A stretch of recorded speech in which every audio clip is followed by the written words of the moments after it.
This episode is brought to you by State Farm. Checking off the boxes on your to-do list is a great feeling. And when it comes to checking off coverage, a State Farm agent can help you choose an option that's right for you. Whether you prefer talking in person, on the phone, or using the award-winning app, it's nice knowing you have help finding coverage that best fits your needs. Like a good neighbor, State Farm is there. Today, we are going to crack the code on the modern job search. Forget all the opinions and anecdotal advice for a minute. We're going to see what the data actually tells us about how to get hired in today's market. So, let me ask you this. Have you ever felt like you're just launching your resume into a black hole? You spend all this time crafting the perfect application, you hit submit, and then just crickets. You are definitely not alone. It's probably the #1 frustration out there. But what if we could take some of the guesswork out of it? Well, that's what we're going to do.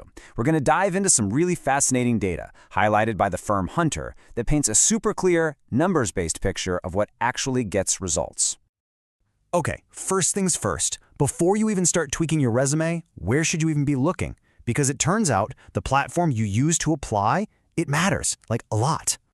You know, you might think the best strategy is to just blast your resume out everywhere, the old spray and pray method, but the data shows that focusing your energy is way more effective because response rates are wildly different depending on the job board.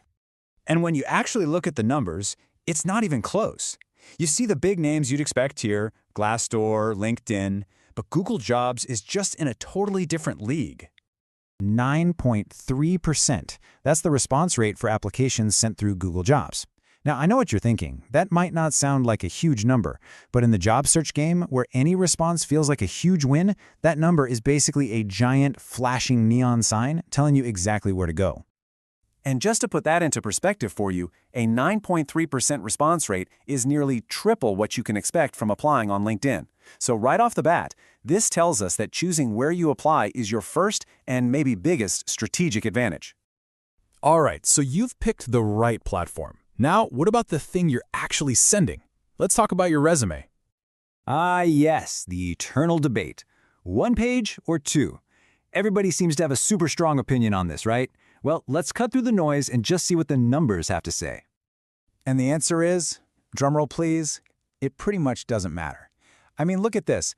A 2-page resume has a tiny edge, a 3.69% success rate compared to 3.6% for 1 page.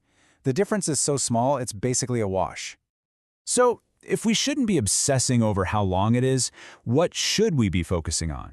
Well, the data points to something else, something that makes a much bigger difference. And here it is, the real game changer, customization. People who took the time to tailor their resume for each specific job saw a 5.75% conversion rate. That absolutely blows the 3.6% for generic resumes out of the water. The data is crystal clear here. One size does not fit all.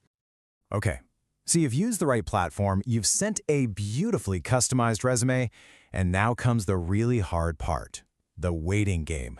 So how long should you actually expect to wait? Let's start with a little bit of good news. That first big milestone, just getting an interview. That happens for about half of all job seekers in 22 days or less. So, there's some hope. But, and this is a big but, don't pop the champagne just yet. Because the full journey, from submitting that application to getting an actual job offer, that's a whole lot longer. The median time is a whopping 68.5 days. Yeah, let that sink in for a second.